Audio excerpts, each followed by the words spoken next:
Nessa aula, a gente vai falar sobre os tipos de análise, que é um detalhamento em cima do assunto de compiladores, que eu comentei muito brevemente no slide anterior. Para quem não pôde ver, vejam aí o vídeo anterior que eu postei no YouTube, que tem uma descrição geral aí de processo de tradução e coisas afins, né? Mas então aqui eu vou estar falando de algumas etapas que são importantes, né, dentro de um compilador. A primeira etapa é a etapa léxica. Na fase léxica do compilador, basicamente ele vai pegar um código de entrada e vai particioná-lo numa sequência de elementos que a gente costuma chamar de tokens, né? É bem comum, às vezes até a pessoa fala, fazer a tokenização do meu código. O que é isso? Aí eu pegar o meu código, aquele arquivo texto, né? Que seria que está ali unindo comandos numa dada linguagem, e eu vou quebrá-lo em menores porções. Que menores são essas? Eu vou identificar, por exemplo, aqui eu tenho o que poderia ser um identificador, aqui eu tenho um número, aqui eu tenho um símbolo de igualdade, aqui eu tenho um símbolo de comparação, e por aí vai. Esses elementos, eles são classificados de maneira a facilitar as fases seguintes, que é a análise sintática e a análise semântica que a gente vai comentar, né? Então ali tem, por exemplo, identificadores, palavras reservadas, números, strings, isso tudo são porções identificáveis, né, numa dada linguagem. É bastante comum esses termos aí, esses tokens, né, para qualquer tipo de linguagem de programação que a gente está acostumado. Nessa fase, são eliminados elementos que não contribuem para a geração do código em uma linguagem de máquina. Então, a gente comentou lá no vídeo que a gente falou de pré-processamento, mas então algumas etapas daquela, de certa maneira, acontecem na fase léxica, né? Então, tem eliminação de caracteres de espaço, tabulação, comentários, essas coisas podem ser eliminadas nesse momento também. Partindo da fase léxica, a gente tem a fase sintática, e na análise sintática a gente vai verificar se um programa se ele está escrito corretamente, ou seja, se ele está respeitando as regras sintáticas da linguagem, né? Ou seja, os comandos, né, que os projetistas das linguagens definiram para aquela linguagem, a gente vai analisar para ver se o código está respeitando. E essa sintaxe, ela é usualmente definida ou descrita usando uma notação com esse acrônimo aí de BNF, Bacchus Naum Form, ou seja, forma Bacchus Naum.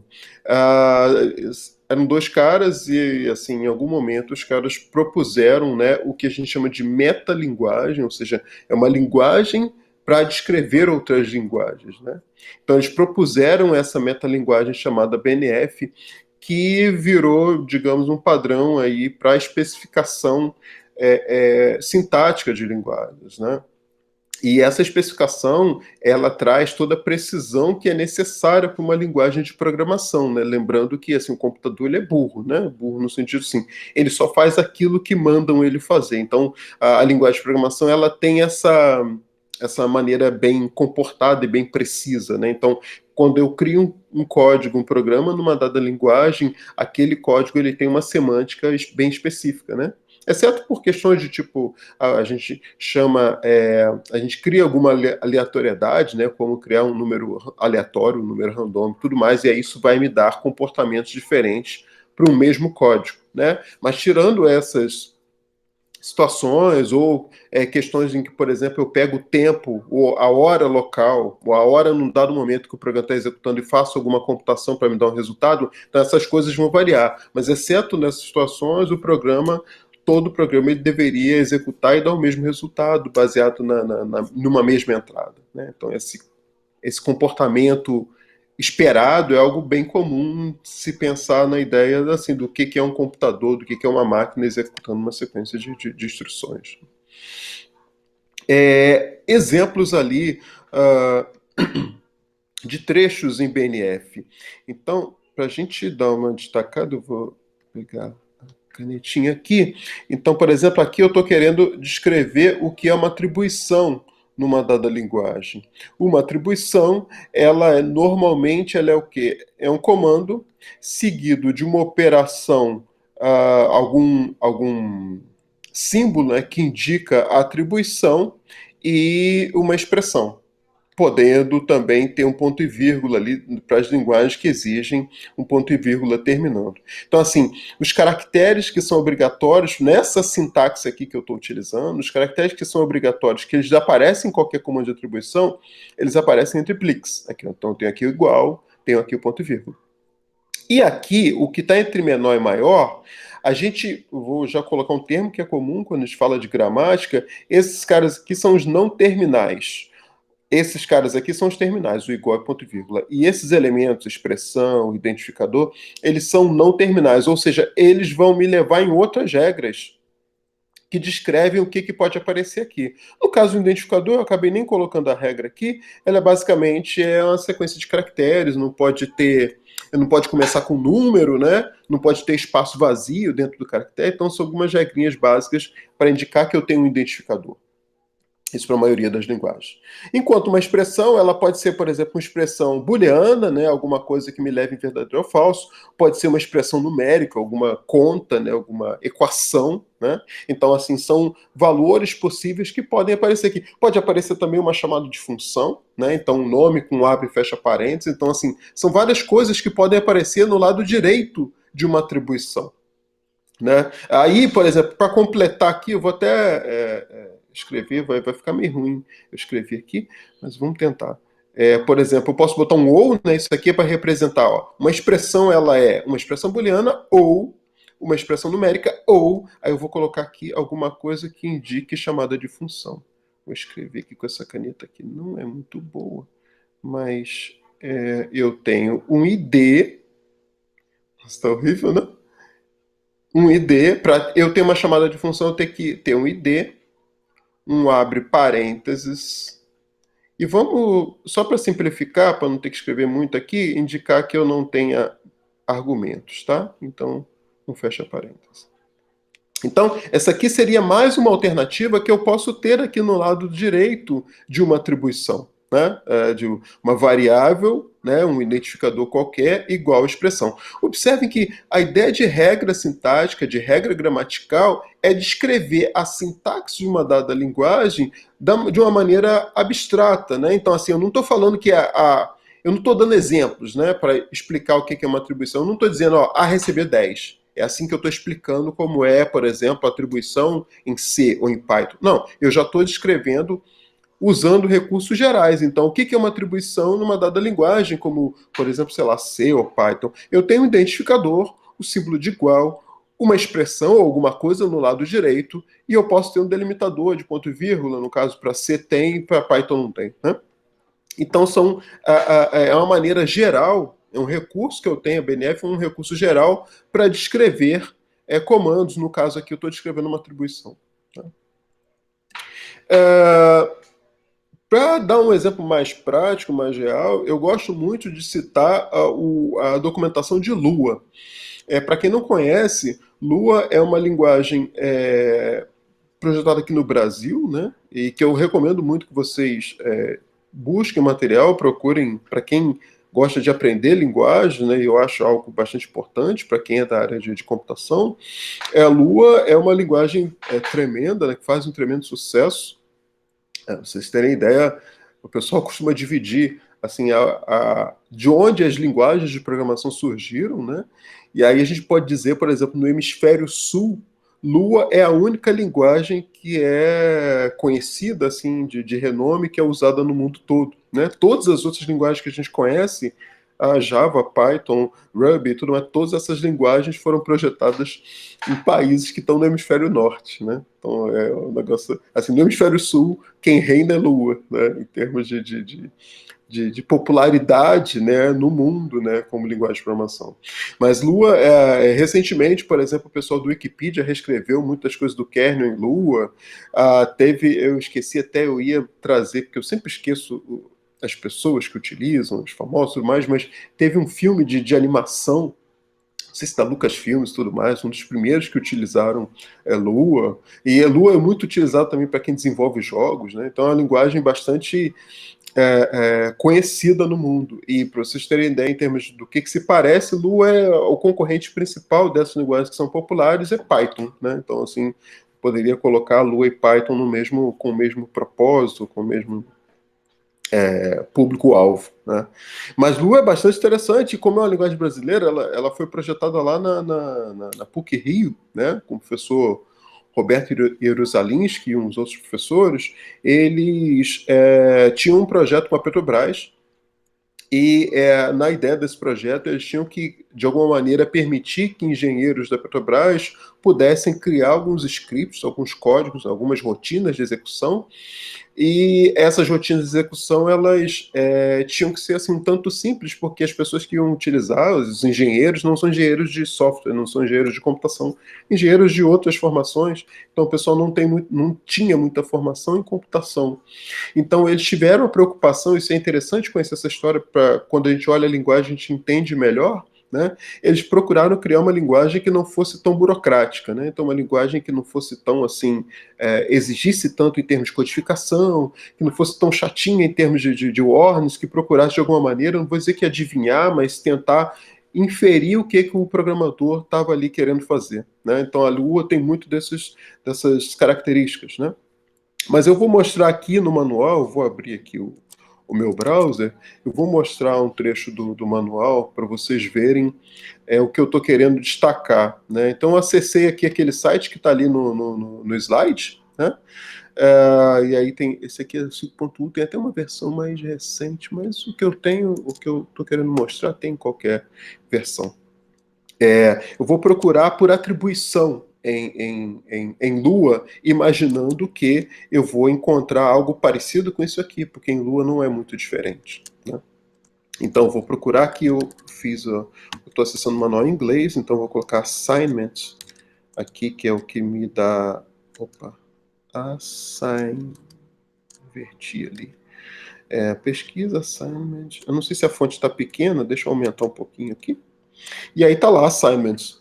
E aí, olha uma coisa interessante, ele já coloca aqui, ó, a Lua permite múltiplas atribuições, múltiplos assignments.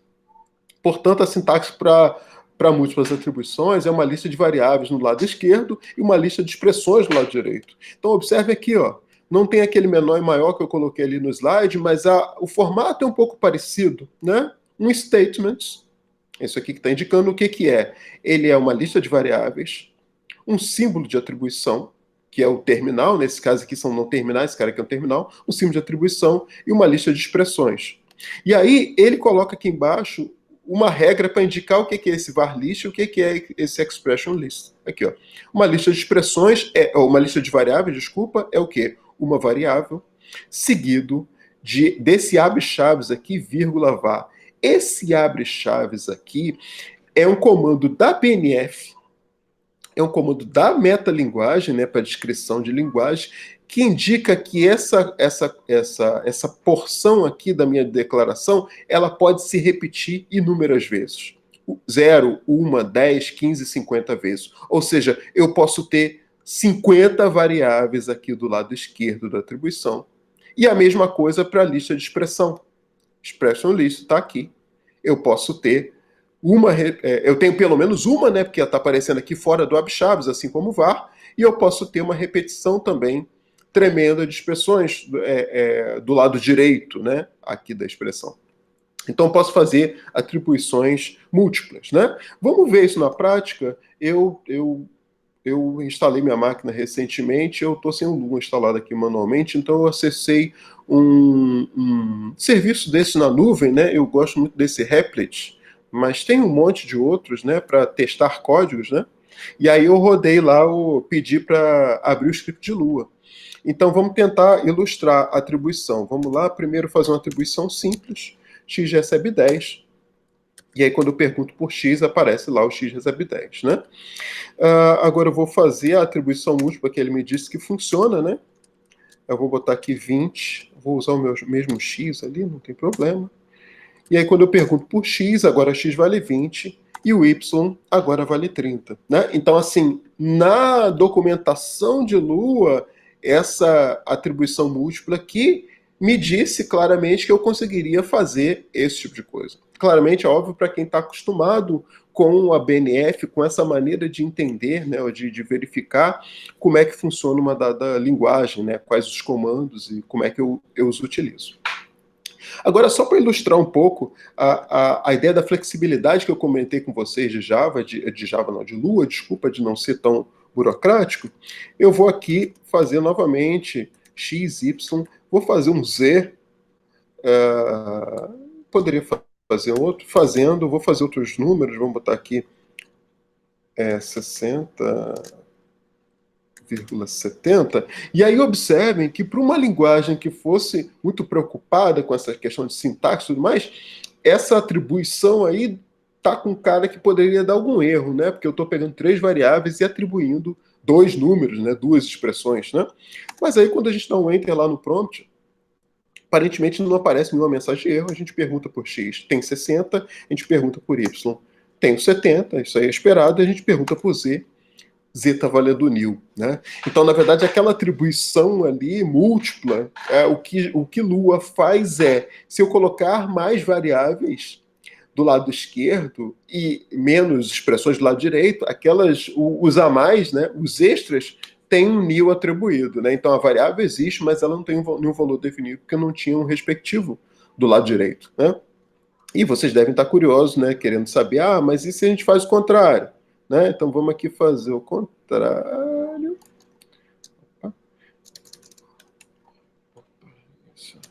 Vamos fazer o contrário. X recebe y. Vamos só fazer com x e y. 100, 120, 140. Pergunto por x. X vale x, vale 100. E pergunto por y, y vale 120. Então aquele 140 ali, como eu não tinha nenhuma variável do lado esquerdo, né, da atribuição, ele simplesmente se perdeu, né? Deixou de existir. Mas observem, a linguagem poderia ficar dando uma warning, ou dar um erro, ou dizer que está faltando variável, ou faltando expressão, mas não, Lua permite essas coisas tranquilamente, e aí é dos recursos interessantes, assim, uma linguagem que costuma atrair muita gente fica fã depois que começa a utilizar a linguagem, passa a utilizá-la assim, de maneira bastante intensa, né? Ô, Carlos, Sim. e quanto à tipagem? A Lua, ela é de tipagem dinâmica. A gente vai falar ainda de tipo nesse curso, né? A gente ainda vai falar com mais detalhes, mas eu poderia ali, por exemplo, pegar e fazer o X valer alguma coisa que não fosse, vou colocar aqui ABC, né?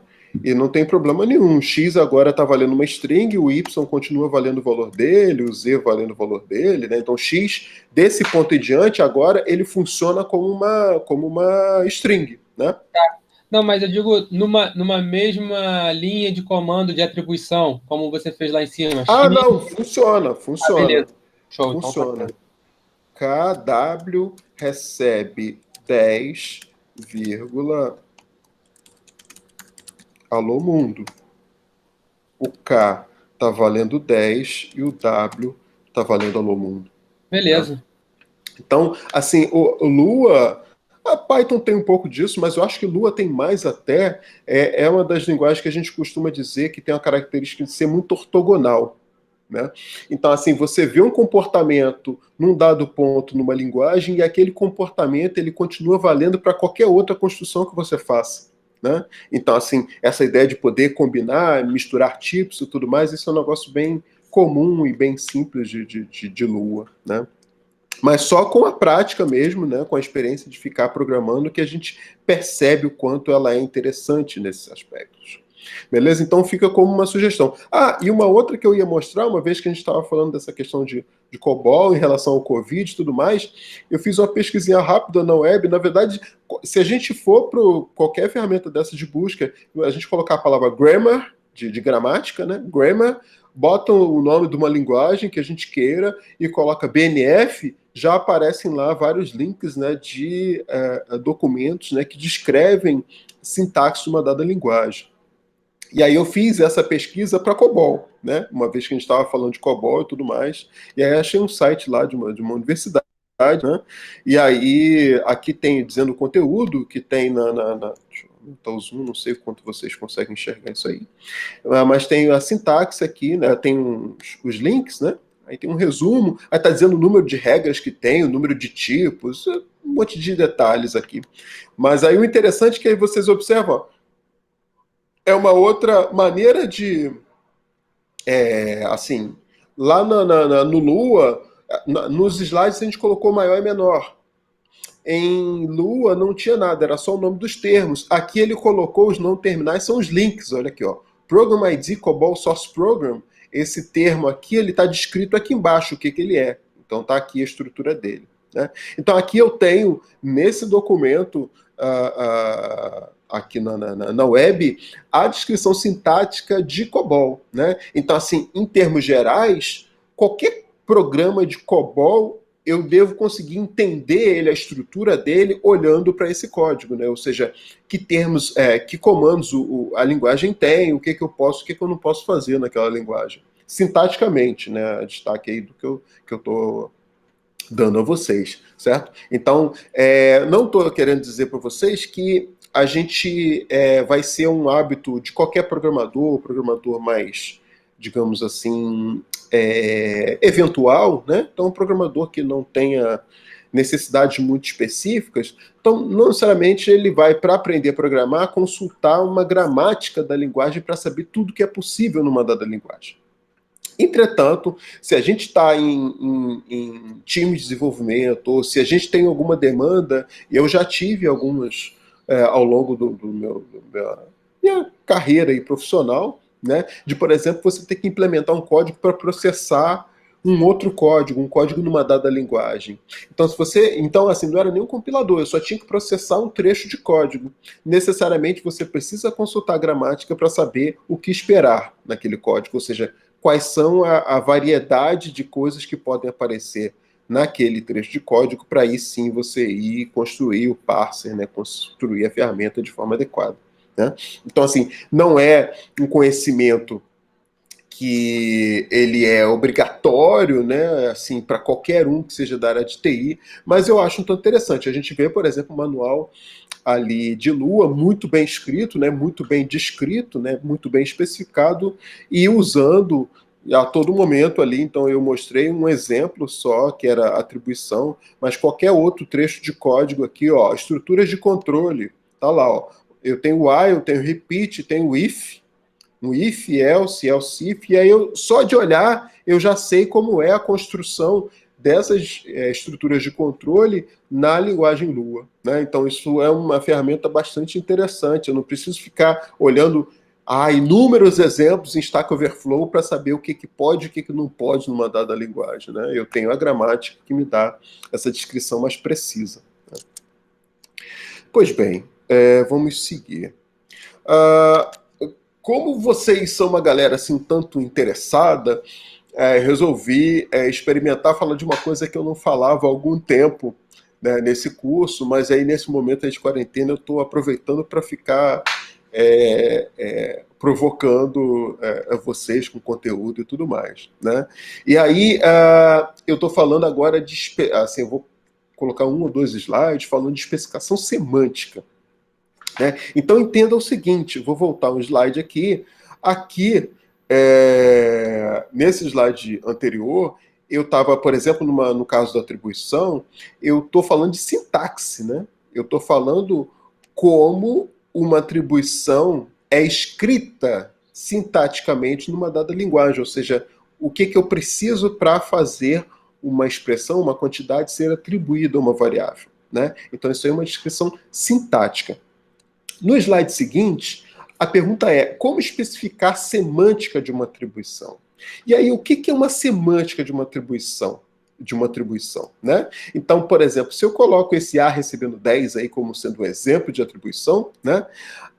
A ideia de semântica de uma atribuição é a seguinte, até esse ponto, imagina que eu tenha comandos que eu executei aqui antes, e comandos que precisarão ser executados depois. Né? A semântica de uma atribuição é fazer com que Desse ponto aqui em diante, então vamos criar um marco aqui. Desse ponto aqui em diante, a memória, o estado, é uma palavra bastante comum quando a gente fala de especificação de memória, o estado de execução do meu programa, desse ponto aqui em diante, vai considerar agora essa atribuição. Ou seja, daqui em diante, se alguém falar de A, perguntar por A, o valor de A vai ser 10. De repente, daqui para trás, o A tinha um outro valor. De repente, como a gente viu ali em Lua, A, de repente, nem tinha um tipo numérico, tinha um tipo de string. Mas desse ponto aqui em diante, o A passa a valer 10. Né? Então, qualquer referência para esses próximos comandos aqui vão considerar que o A vale 10. Né? Então, isso é a semântica de uma atribuição. É que depois daquela atribuição, todo mundo que se referenciar para aquela variável vai ter aquele valor, vai conseguir recuperar aquele valor que foi atribuído. Certo?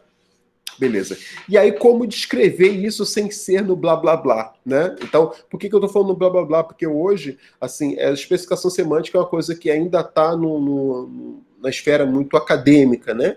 A gente não tem ali, por exemplo, no manual de Lua, que é uma linguagem que é usada no mercado e tudo mais, eu não tenho uma seção para falar de descrições semânticas, né? De uma linguagem, porque é um negócio que costuma dar um certo trabalho, né? Existe um certo formalismo, né? E eu vou colocar aqui um exemplo, que é um exemplo dos mais palpáveis, para vocês darem uma olhada. Ai, meu Deus, desculpa. Fechei aqui. A primeira, uma alternativa de especificar semânticas de programas é usando aqui o que eu estou apresentando para vocês o nome de operacional, a especificação chamada de semântica operacional. E a ideia é que a gente especifique regras utilizando uma memória, né, aquela ideia de estado que eu comentei ali agora para atribuição ali em cima, do A recebendo 10, e pré e pós condições que vão acontecer para antes de um comando ser executado e após a execução do comando. Né? Então, basicamente, a semântica operacional vai tratar desses elementos. Né? E aí, vamos comentar ali, por exemplo, eu vou usar uma sintaxe aqui inventada da minha cabeça, só para falar dessa atribuição. Né? Então, por exemplo, eu quero executar a atribuição A recebendo 10. Na minha pré-condição, eu tenho uma memória que eu estou chamando de M aqui, ó, M de memória. Eu tenho uma memória M até o momento em que a atribuição vai ser executada. Né? Então, eu tenho M. E, em seguida, essa barra está me separando os meus comandos, as coisas que eu tenho para executar. Né? Então, eu tenho minha memória e eu tenho um comando a ser executado. E tem outros comandos ali que eu ainda vou tratar. Eu trato um comando por vez. Né? Vou imaginar que eu estou como se estivesse interpretando o meu código. Né? Então, numa situação em que eu tenho uma memória M e eu tenho um comando, que é esse comando de atribuição A recebendo 10, isso na minha pré-condição, após a execução do A recebendo 10, o meu A recebendo 10, olha, eu passo ele aqui para dentro, né? Então, assim, eu tiro ele de um comando a ser executado e eu vou dizer, essa sintaxe aqui está indicando o seguinte, olha, opa, ai meu Deus, deixa eu voltar. Essa sintaxe aqui está indicando o seguinte: a minha memória agora é a memória anterior, considerando agora que eu tenho um novo... Eu crio uma nova entrada dentro dessa minha memória, onde eu tenho uma variável A contendo o valor 10. Então, essa vai ser o resultado da execução, pós-condição, é o resultado da execução do comando de atribuição A recebendo 10. Né? E aí, agora eu vou executar os demais comandos, considerando esse meu novo estado, essa minha nova memória. Então, basicamente, em semântica operacional, a especificação de uma atribuição é isso aí. Né? Então, eu tenho um momento anterior, que eu tenho lá uma atribuição, e o momento seguinte, eu vou ter um novo estado, uma nova memória sendo criada, que é a memória anterior, mais essa nova entrada que eu acabei de criar, que é esse A valendo 10. Assim, eu me baseei num exemplo ali, né? Peguei um A valendo 10, mas assim como a gente estava falando lá na especificação de sintaxe, na especificação semântica, não faz sentido eu ficar me baseando em exemplos, né? Isso aí foi só para ilustrar, mas na verdade eu vou estar falando também de uma maneira geral, assim como a gente estava falando lá na BNF, né? Então, como se especifica uma atribuição ID recebe ESP? para qualquer ID e para qualquer ESP.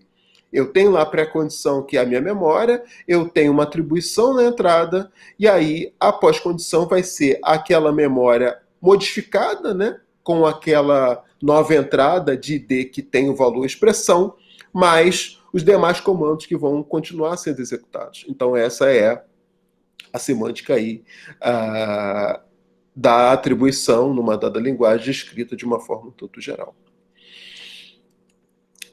Como seria, com esses elementos, falar, por exemplo, de um if? Né? Como seria a semântica de um if? E eu peguei o if mais simplesinho, né? Onde a gente tem uma condição, né? O if, normalmente, a gente tem uma condição, e um comando a ser executado caso essa condição seja verdadeira. Né? Então, eu estou descrevendo para vocês qual é o comportamento do if. Isso aqui é uma sintaxe, né? If, then e tudo mais, uma linguagem qualquer. Agora, eu estou dizendo o que acontece em termos de semântica. Né? Então, se a condição for verdadeira, eu executo esse comando. Pré-condição. Eu tenho a memória, eu tenho o comando, o condicional, né? If, cond, then comando, e eu tenho os demais comandos. Né? Então essa seria a pré-condição aí do comando condicional, né? na semântica operacional. Como pós-condição, eu vou repetir o M, e aí, dada essa situação aqui, ó, eu vou executar o comando se a minha condição for true. Né? Então, se esse cond aqui avaliar para verdadeiro, eu executo esse comando. E depois eu vou executar os demais comandos. Mas, se a condição não for verdadeira, a minha memória, o meu estado, ele não se altera. Então, o estado que eu vou ter aqui antes vai ser o mesmo estado que eu vou ter depois, se a minha condição for falsa. Né? Então, a minha M, ela não se altera. A M da pré-condição é a mesma na pós-condição, e eu passo a executar os demais comandos. Né? Então, assim, aqui eu estou criando uma maneira assim, um tanto não tão rigorosa, né, formalmente, mas eu estou falando em linhas gerais como seria a especificação de uma linguagem, né, uma especificação semântica, usando um mecanismo apenas, tem alguns, né, usando um mecanismo apenas, que é esse mecanismo aí de semântica operacional. Né? No final desses slides tem um livro, na verdade tem alguns livros de linguagem de programação que tem referências para esse tipo de documentação, mas aí ainda digo a vocês que existem algumas ferramentas muito específicas que são utilizadas ou que se baseiam nesse tipo de formalismo, nesse tipo de descrição, mas é algo que eu considero ainda um tanto acadêmico, né, em comparação com, por exemplo, a parte sintática. Né? A parte sintática é uma questão bem de mercado, é bastante comum para projetos assim que precisam, né, de conhecer linguagens ou de processar trechos de códigos, da gente ter que se referenciar à descrição precisa, né, da sintaxe da linguagem. Mas na especificação semântica a gente ainda tem muitas coisas ainda no ambiente acadêmico. Beleza. Agora aqui, quando eu falo de semântica, eu volto para aquela sequência que eu comentei no último vídeo, né, dentro de um compilador, que a gente faz análise léxica, análise sintática, análise semântica e geração de código. Né? Na análise semântica, para um compilador, a análise semântica basicamente é a gente fazer duas análises. Assim, a grosso modo, né? Uma é essa verificação de escopo e a outra é a verificação de tipo. Né? Na verificação de escopo, que é essa que a gente inicia aqui, a ideia é analisar a visibilidade de variáveis e funções dentro do seu programa, ou seja, um dado uso, se aquele uso ele está de fato sendo alcançável baseado nas regras da linguagem. Vamos olhar um exemplo aqui. Eu tenho uma variável x aqui recebendo um valor inicial. Eu tenho uma função f, que tem alguns comandos aqui internos. Eu tenho uma função g, que tem os comandos internos. E eu tenho uma chamada de f aqui embaixo. Né? Pensando nisso numa linguagem de script como Lua ou como Python, então esse cara aqui, pensando que eu vou interpretar esse código, né? Então eu declaro x, aqui eu declaro uma função f, aqui eu declaro uma função g, aqui eu chamo a função f. né? Então aqui eu estou chamando a função f. No momento que eu chamo a função f, eu tenho aqui x++, x sendo incrementado, né? E aí, para quem está acostumado com a grande maioria das linguagens vai interpretar esse x como sendo esse x aqui de fora, né? Então não tem nenhum x como parâmetro, eu não tenho nenhum x como variável local, então esse x++ aqui, ele vai estar se referindo a esse x aqui de fora, né? Então esse x++ vai fazer o x ir para 11, né? Naquela primeira atribuição ali. Então vamos colocar aqui, riscar, e vai colocar 11 aqui no local. Em seguida, eu venho e faço y recebendo x. Então, o y recebe o mesmo valor de x lá, o y vale 11. E aí eu chamo a função g. A função g está aqui embaixo e ela vai imprimir x e y. Né? A impressão de x e y, o x está valendo o mesmo valor de y. Então, para a grande maioria das linguagens que a gente conhece, o que a gente espera, o que eu vou estar imprimindo é o valor 1111, certo? Tudo bem? Só que tem uma pequena questão aqui, né? Porque o x, eu falei para vocês, né, que esse x aqui que eu estou utilizando aquele x lá de fora, né? Então, esse x aqui, a priori, eu deveria estar enxergando lá de fora também. Agora, o y, eu não tenho y lá fora. Então, visualmente, o que eu estou pensando é que esse y aqui, ele está usando esse y aqui. Para linguagens, isso a gente vai ver mais à frente, tá? Para linguagens que trabalham com escopo dinâmico, que não são tão comuns assim, Perl, algumas linguagens têm escopo dinâmico, ou permitem escopo dinâmico, mas no geral elas trabalham com o que a gente chama de escopo estático, que é essa questão de analisar o código em termos de estrutura. Para as que têm escopo dinâmico, e esse comportamento é válido, porque eu estou aqui executando a f, de repente eu chamo a função g, a função g está sendo chamada a partir desse contexto aqui, ó.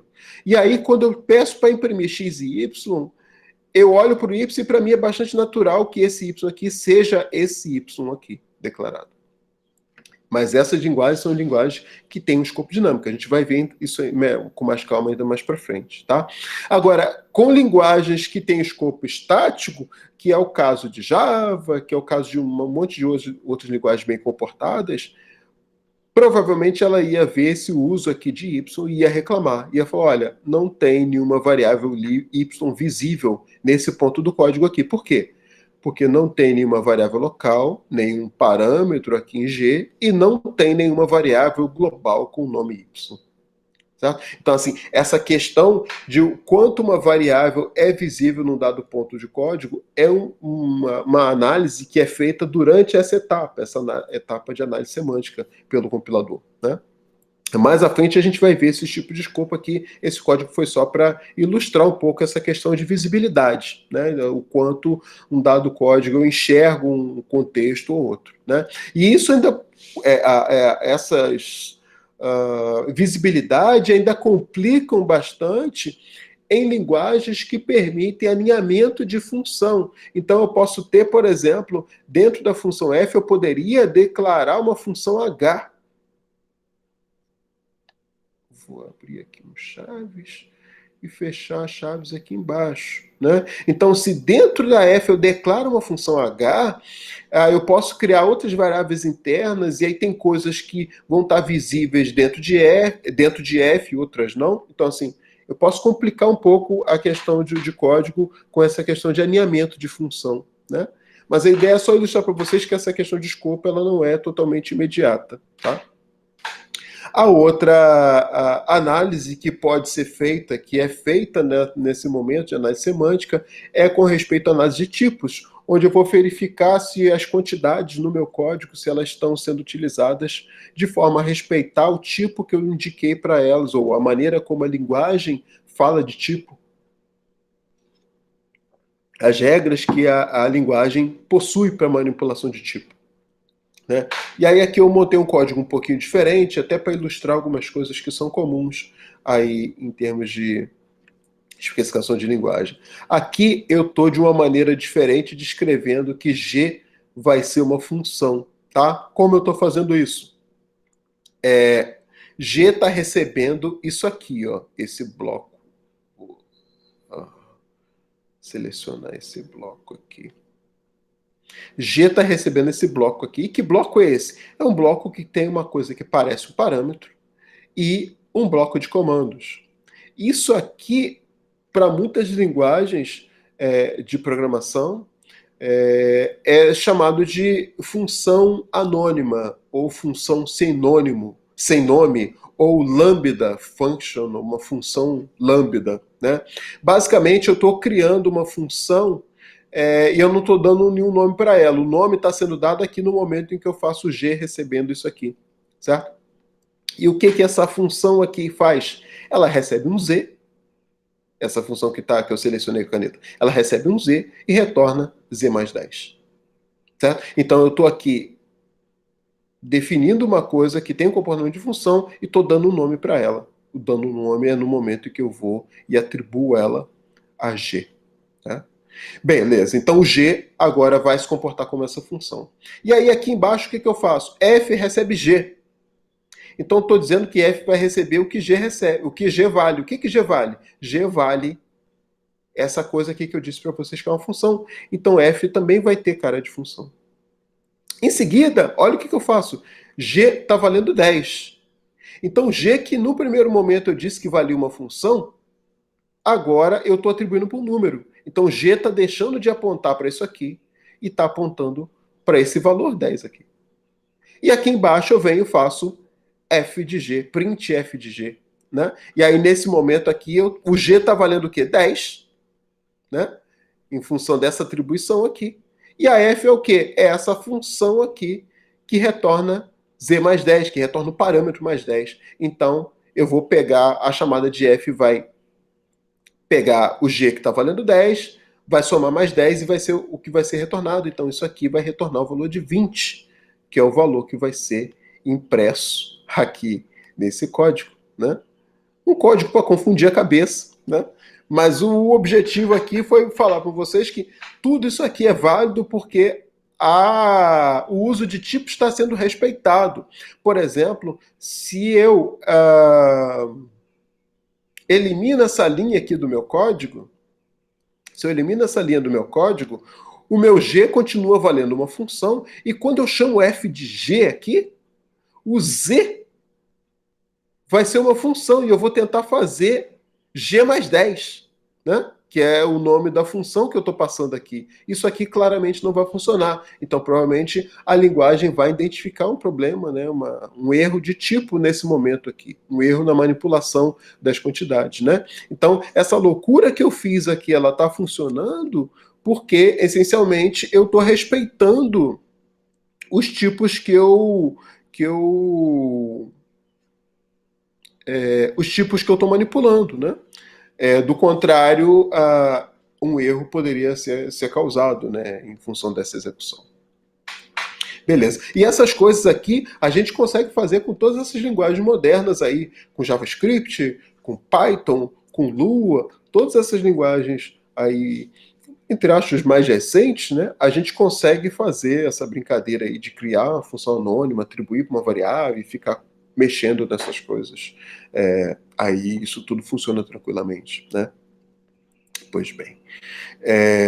Vamos seguir aqui. Eu vou até mostrar, aproveitar, já que eu comentei isso, eu estou com o prompt aberto aqui de Lua. Por exemplo, Lua tem um comando print. Deixa eu ver se eu estou lembrando bem de Lua, né? Dá um zoom aqui para vocês enxergarem bem. Quando eu dou o print, ele vai imprimir a string lá na tela, né? E aí eu posso fazer uma função minha print e vou dizer que ela recebe a função print de Lua. E aí observem, se eu venho aqui e faço minha print de W, agora eu tenho a minha print se comportando como a função print.